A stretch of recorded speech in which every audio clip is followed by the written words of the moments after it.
O Evangelho segundo o Espiritismo, capítulo 9. Bem-aventurados os que são brandos e pacíficos. Temas abordados: injúrias e violências, instruções dos espíritos, a afabilidade e a doçura, a paciência, obediência e resignação, a cólera. Injúrias e violências. 1. Bem-aventurados os que são brandos, porque possuirão a terra. Mateus, capítulo 5, versículo 5. 2. Bem-aventurados os pacíficos, porque serão chamados filhos de Deus. Mateus, capítulo 5, versículo 9. 3. Sabeis que foi dito aos antigos: não matareis, e quem quer que mate merecerá condenação pelo juízo. Eu, porém, vos digo que quem quer que se puser em cólera contra seu irmão merecerá condenado no juízo, que aquele que disser a seu irmão, Raca, merecerá condenado pelo conselho, e que aquele que lhe disser, és louco, merecerá condenado ao fogo do inferno. Mateus, capítulo 5, versículos 21 e 22. 4. Por estas máximas, Jesus faz da brandura, da moderação, da mansuetude, da afabilidade e da paciência uma lei. Condena, por conseguinte, a violência, a cólera e até toda expressão descortês de que alguém possa usar para com seus semelhantes. Raca, entre os hebreus, era um termo desdenhoso que significava homem que não vale nada e se pronunciava cuspindo e virando para o lado a cabeça. Vai mesmo mais longe, pois que ameaça com o fogo do inferno aquele que disser a seu irmão, és louco. Evidente se torna que aqui, como em todas as circunstâncias, a intenção agrava ou atenua a falta, mas em que pode uma simples palavra revestir-se de tanta gravidade que mereça tão severa reprovação? É que toda palavra ofensiva exprime um sentimento contrário à lei de amor e da caridade que deve presidir as relações entre os homens e manter entre eles a concórdia e a união.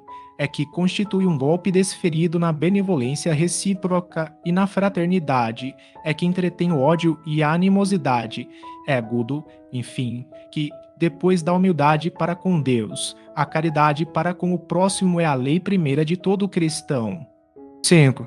E queria Jesus dizer por estas palavras: bem-aventurados os que são brandos, porque possuirão a terra, tendo recomendado aos homens que renunciassem aos bens deste mundo e havendo-lhes prometido os do céu. Enquanto aguarda os bens do céu, tem o homem necessidade dos da terra para viver. Apenas, o que ele lhe recomenda é que não ligue a estes últimos mais importância do que aos primeiros. Por aquelas palavras quis dizer que até agora os bens da terra são assambarcados pelos violentos, em prejuízo dos que são brandos e pacíficos, que a estes falta muitas vezes o necessário, ao passo que outros têm o supérfluo. Promete que justiça aí será feita assim na terra como no céu, porque serão chamados filhos de Deus. Quando a humanidade se submeter à lei de amor e de caridade, deixará de haver egoísmo, o fraco e o pacífico já não serão explorados, nem esmagados pelo forte e pelo violento. Tal a condição da terra quando, de acordo com a lei do progresso e a promessa de Jesus, se houver tornado o mundo ditoso por efeito do afastamento dos maus. Instruções dos espíritos, a afabilidade e a doçura. 6. A benevolência para com seus semelhantes, fruto do amor ao próximo, produz a afabilidade e a doçura, que são as formas de manifestar-se. Entretanto, nem sempre há que fiar nas aparências. A educação e a frequentação do mundo podem dar ao homem o verniz dessas qualidades. Quanto cuja fingida bonomia não passa de máscara para o exterior, de uma roupagem cujo talhe primoroso dissimula as deformidades interiores. O mundo está cheio dessas criaturas que têm os lábios o sorriso e no coração o veneno, que são brandas, desde que nada as agaste, mas que mordem à menor contrariedade, cuja língua, de ouro quando falam pela frente, se muda em dardo peçonhento quando estão por detrás.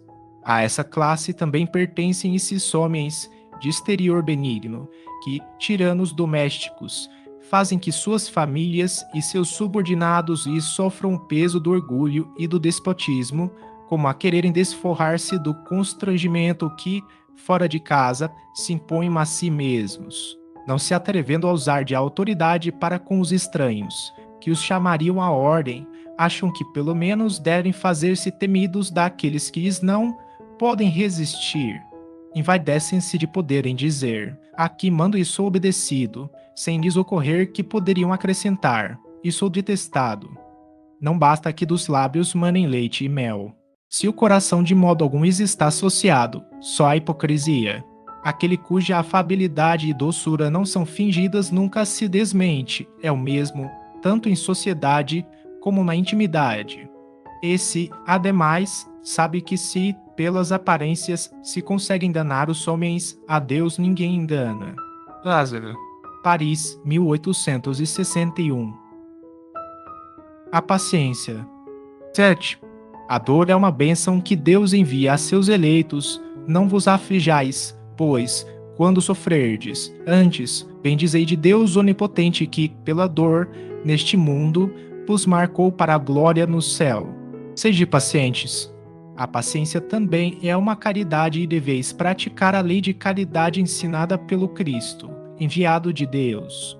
A caridade que consiste na esmola dada aos pobres é a mais fácil de todas. Outra há, porém, muito mais penosa e, conseguintemente, muito mais meritória, a de perdoarmos aos que Deus colocou em nosso caminho para serem instrumentos do nosso sofrer e para nos porem à prova a paciência. A vida é difícil, bem o sei. Compõe-se de mil nadas, que são outras tantas picadas de alfinetes, mas que acabam por ferir. Se, porém, atentarmos nos deveres que nos são impostos, nas consolações e compensações que, por outro lado, recebemos, havemos de reconhecer que são as bênçãos muito mais numerosas do que as dores. O fardo parece menos pesado quando se olha para o alto do que quando se curva para a terra-fronte. Coragem, amigos. Tendes no Cristo o vosso modelo. Mais sofreu ele do que qualquer de vós e nada tinha de que se penitenciar, ao passo que vós tendes de espiar o vosso passado e de vos fortalecer para o futuro. Sede, pois, pacientes, sede cristãos. Essa palavra resume tudo. Um espírito amigo. Havre, 1862. Obediência e resignação. A doutrina de Jesus ensina, em todos os seus pontos, a obediência e a resignação, duas virtudes companheiras da doçura e muito ativas, se bem os homens erradamente as confundam com a negação do sentimento e da vontade. A obediência é o consentimento da razão, a resignação é o consentimento do coração, forças ativas ambas, porquanto carregam o fardo das provações que a revolta insensata deixa cair. O pusilânime não pode ser resignado, do mesmo modo que o orgulhoso e o egoísta não podem ser obedientes. Jesus foi a encarnação dessas virtudes que a antiguidade material desprezava. Ele veio no momento em que a sociedade romana perecia nos desfalecimentos da corrupção. Veio fazer que, no seio da humanidade deprimida, brilhassem os triunfos do sacrifício e da renúncia carnal. Cada época é marcada, assim, com o cunho da virtude ou do vício que a tem de salvar ou perder. A virtude da vossa geração é a atividade intelectual, seu vício é a indiferença moral. Digo apenas atividade, porque o gênio se eleva de repente e descobre, por si só, horizontes que a multidão somente mais tarde verá, enquanto a atividade é a reunião dos esforços de todos para atingir um fim menos brilhante, mas que prova a elevação intelectual de uma época. Submetei-vos à impulsão que vimos dar aos vossos espíritos. Obedecei à grande lei do progresso, que é a palavra da vossa geração. Ai do espírito preguiçoso, ai daquele que cerra o seu entendimento.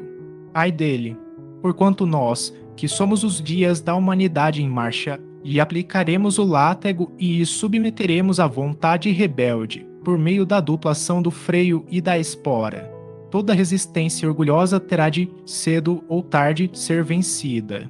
Bem-aventurados, no entanto, os que são brandos, pois prestarão dócil ouvido aos ensinos. Lázaro.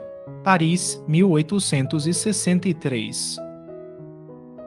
A cólera. 9.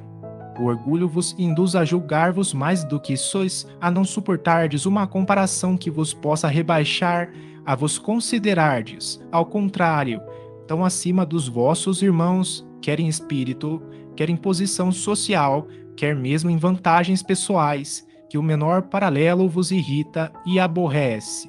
Que sucede então? Entregai-vos à cólera. Pesquisai a origem desses acessos de demência passageira que vos assemelham ao bruto, fazendo-vos perder o sangue frio e a razão. Pesquisai e, quase sempre, deparareis com o orgulho ferido, que é o que vos faz repelir, coléricos, os mais ponderados conselhos, senão o orgulho ferido por uma contradição, até mesmo as impaciências, que se originam de contrariedades muitas vezes pueris, decorrem da importância que cada um ligue à sua personalidade, diante da qual entende que todos se devem dobrar. Em seu frenesi, o homem colérico a tudo se atira, à natureza bruta, aos objetos inanimados, quebrando-os porque lhe não obedecem. Se nesses momentos pudesse ele observar-se a sangue frio, ou teria medo de si próprio, ou bem ridículo se acharia. Imagine-lhe por aí que impressão produzirá nos outros. Quando não fosse pelo respeito que deve a si mesmo, cumpria-lhe esforçar-se por vencer um pendor que o torna objeto de piedade. Se ponderasse que a cólera nada remedeia, que lhe altera a saúde e compromete até a vida, reconheceria ser ele próprio a sua primeira vítima. Outra consideração, sobretudo, devera contê-lo a de que torna infelizes todos os que o cercam. Se tem coração, não lhe será motivo de remorso fazer que sofram os entes a quem mais ama? E que pesar mortal se, num acesso de fúria, praticasse um ato que houvesse de deplorar toda a sua vida. Em suma, a cólera não exclui certas qualidades do coração, mas impede se faça muito bem e pode levar à prática de muito mal. Isto deve bastar para induzir o homem a esforçar-se pela dominar. O espírita, ademais, é concitado a isso por outro motivo, o de que a cólera é contrária à caridade e à humildade cristãs. Um espírito protetor. Por deAux, 1863. Segundo a ideia falsíssima de que não é possível reformar a sua própria natureza, o homem se julga dispensado de empregar esforços para se corrigir dos defeitos em que de boa vontade se compraz ou que exigiriam muita perseverança para serem extirpados. É assim, por exemplo, que o indivíduo, propenso a encolerizar-se, quase sempre se desculpa com seu temperamento. Em vez de se confessar culpado, lança culpa ao seu organismo, acusando a Deus, dessa forma, de suas próprias faltas. É ainda uma consequência do orgulho que se encontra de permeio a todas as suas imperfeições. Indubitavelmente, temperamentos a que se prestam mais que outros a atos violentos, como a músculos mais flexíveis que se prestam melhor aos atos de força. Não acrediteis, porém, que aí resida a causa primordial da cólera e persuadivos de que um espírito pacífico, ainda, que num corpo bilioso será sempre pacífico, e que um espírito violento, mesmo num corpo linfático, não será brando, somente a violência tomará outro caráter. Não dispondo de um organismo próprio a lhe secundar a violência, a cólera tornar-se-á concentrada, enquanto no outro caso será expansiva. O corpo não dá a cólera àquele que não a tem, do mesmo modo que não dá aos outros vícios. Todas as virtudes e todos os vícios são inerentes ao espírito. A não ser assim, onde estariam o mérito e a responsabilidade? O homem deformado não pode tornar-se direito, porque o espírito nisso não pode atuar, mas pode modificar o que é do espírito, quando quer com vontade firme. Não vos mostra a experiência, a vós espíritas, até onde é capaz de ir o poder da vontade, pelas transformações verdadeiramente miraculosas que se operam sob as vossas vistas? Compenetrai-vos, pois, de que o homem não se conserva vicioso, senão porque quer permanecer vicioso, de que aquele que queira corrigir-se sempre o pode. De outro modo, não existiria para o homem a lei do progresso. Alemã. Paris, 1863.